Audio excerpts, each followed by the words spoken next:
Namaste, welcome to Sai Patashala. நம்ம இன்னைக்கு காவேரி தாய் அவங்களுடைய கதையை பார்க்கலாம். காவேரி ரிவர் இருக்கு இல்லையா, அவங்களுடைய கதையை அவங்களே சொல்கிற மாதிரி ஒரு கதை இதை பார்க்கலாம். காவேரி தாய் தன் வரலாறு கூறுதல். அன்பான குழந்தைகளே, குடகு மாவட்டத்து தலை காவேரி எனது பிறப்பிடம். கதை என்று சொல்லி எனது வாழ்க்கை வரலாற்றை கூற விளைகின்றேன். கவனமாக கேளுங்கள், பார்க்கலாம். முன்னொரு காலத்தில் குடகு நாட்டில் பிரம்மகிரி என்ற மலையில் கபீர முனிவரும் அவரது மனைவியும் வசித்து வந்தனர். முனிவர் பிரம்மனை நோக்கி கடுந்தவம் புரிந்தார். பிரம்மன் தோன்றி என்ன வேண்டும் என்று கேட்டதும் குழந்தை வரம் கேட்டார் முனிவர். சென்ற பிறவியில் செய்த பாவம் காரணமாக உமக்கு குழந்தை பிறக்காது.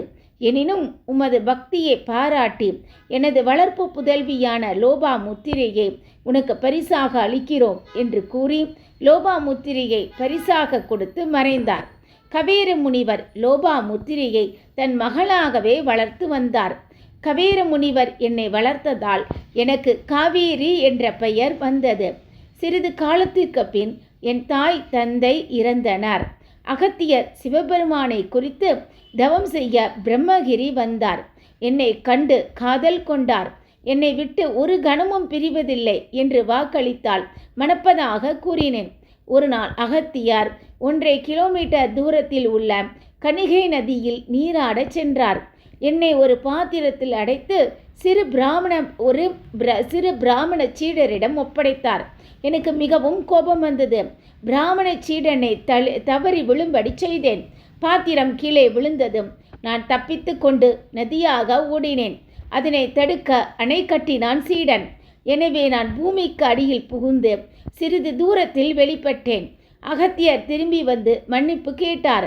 நானும் மனமிறங்கி ஒரு பாதி நதியாகவும் ஒரு பாதி லோபா முத்திரையாகவும் இருக்க சம்மதித்தேன். என்ன கேட்டீர்களா? கதை நன்றாக உள்ளதா? பசுமை போர்த்திய அழகிய குடகு மலையில் 4800 அடி உயரத்தில் தலைக்காவேரி என்ற இடம் உள்ளது. அதற்கு மேல் 300 அடி உயரமுள்ள குன்று பிரம்மகிரி உச்சியாகும்.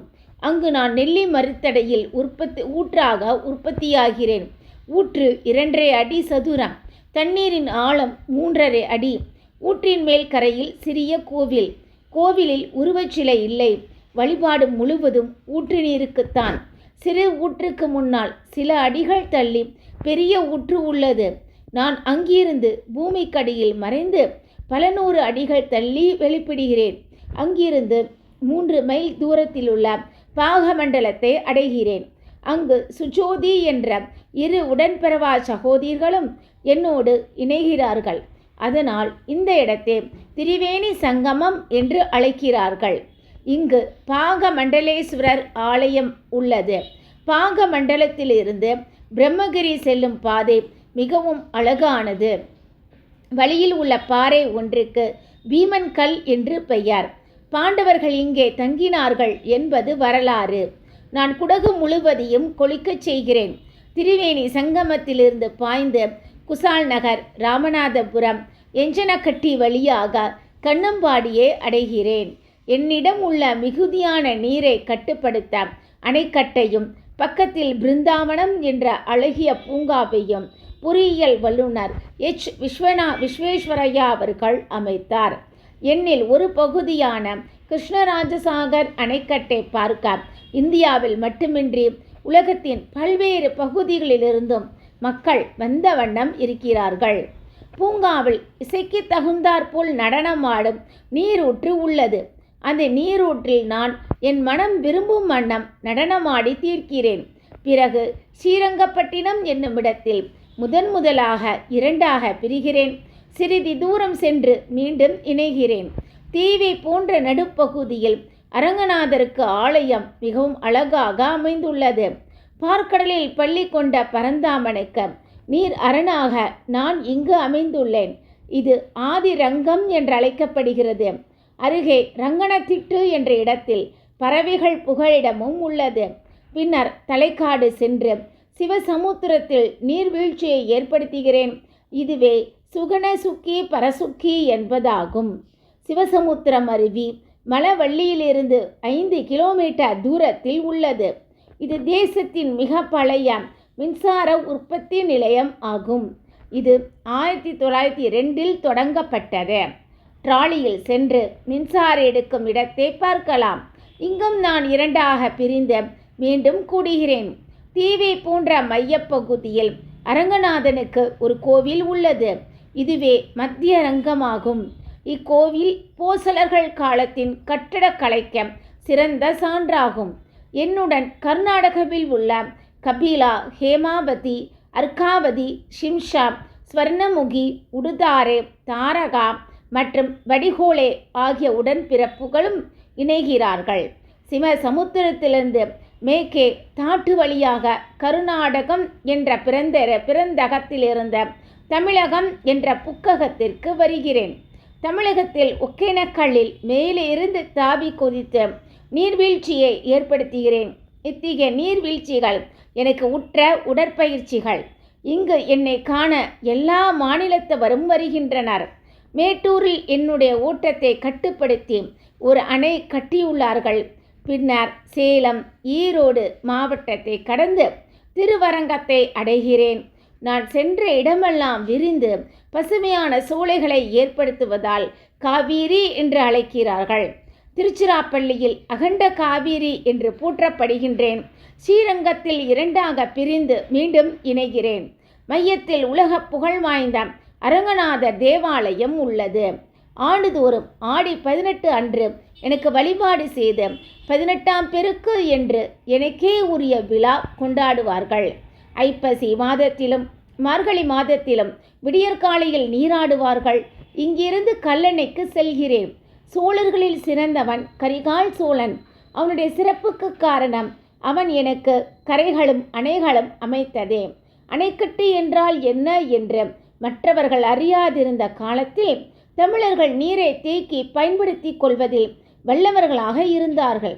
காவிரியின் வெள்ளம் சோழ நாட்டின் பெரும் சேதங்களை விளைவித்தது. அந்த அழிவுகளை தடுத்து காவிரிக்கு கரைகளும் அணைகளும் அமைத்து வெள்ளத்தை கட்டுப்படுத்தி உழவர்கள் நல்வாழ்வுக்கு உதவினான் கரிகாலன். நன்றி மறவாத உழவர்கள் ஆடி மாதம் 18ஆம் நாள் அன்று காவிரியில் வரும் புது வெள்ளத்தின் பொலிவும் பெருமிதமும் கண்டு காவிரி தாய்க்கு காணிக்கையாக மங்கள பொருட்களை வழங்கி வழிபடுகிறார்கள். இதுவே ஆடி பெருக்கு என்னும் நன்றி தெரிவிக்கும் நல்விழாவாகும். கல்லணையிலிருந்து திருவையாறு, கும்பகோணம், மயிலாடுதுறை வழியாக பாய்ந்து காவிரி பூம்பட்டினம் என்று அழைக்கப்படும் பூம்புகார் வழியாக வங்காள விரிகுடாவில் சங்கமிக்கிறேன். நான் பூம்புகாரில் கடலில் சங்கமிப்பதற்கு முன் தமிழகத்தில் பாயும் பவானி, அமராவதி, நொய்யல், வராதம்ம, தோப்பியார், நாகவதி, சின்னார் மற்றும் சில துணை நதிகளுடன் இணைந்து விவசாயிகளுக்கும் மக்களுக்கும் பயனளிக்கின்றேன். கர்நாடகத்தில் கபினி, ஹாரங்கி, கண்ணம்பாடி மற்றும் ஹேமாவதி அணைகள் உள்ளன. இருந்தாலும் காவிரி என்றால் கர்நாடகத்தில் கண்ணம்பாடியும் தமிழகத்தில் மேட்டூர் அணையுமே உடனடியாக நினைவுக்கு வரும். எனக்கு காவேரி என்று பெயர் வைத்தவர்கள் தமிழர்கள். நான் கர்நாடக தமிழர் உழவர் பெருமக்களின் உயிராறு மட்டுமின்றி பயிராறு ஆகவும் விளங்கி பயன் தருகின்றேன். என்னை காவிரி தாய் என்று போற்றுகின்றனர். என்னுடைய மொத்த நீளம் 770 கிலோமீட்டர். காவிரி சங்கமிக்கும் திருவேணி சங்கமத்தில் ஆண்டுதோறும் 2700 மில்லிமீட்டர் மழை பெய்கிறது. குடகு மாவட்டத்தில் ஒவ்வொரு குடும்பத்திலும் காவேரி என்ற பெயர் இருக்கும். ஆண்கள் கூட காவேரி என்று பெயர் வைத்துக் கொள்வார்கள். தமிழகத்தில் என்னை பொன்னி என்று பெருமையுடன் அழைக்கிறார்கள். இவ்வாறு 2 மாநிலத்து மக்களுடைய வரலாறு, பண்பாடு இவற்றோடு பின்னி பிணைந்து வருகின்ற எனக்கு மூவா வரமும் சாகா வரமும் இயற்கை அளித்துள்ளது. வளர்ந்து வரும் பிள்ளைகளாகிய உங்களுக்கு எல்லாவற்றையும் கூறியதில் பெருமை அடைகிறேன். இதுதான் நம்மளுடைய காவேரி தாயோடைய வரலாறு. என்னுடைய சேனல் சாய் பட்டசாலா. இந்த லெசன் உங்களுக்கு பிடிச்சிருந்தா என்னுடைய சேனலுக்கு சப்ஸ்கிரைப் பண்ணுங்கள், ஷேர் பண்ணுங்கள், கமெண்ட் பண்ணுங்கள். தேங்க்யூ.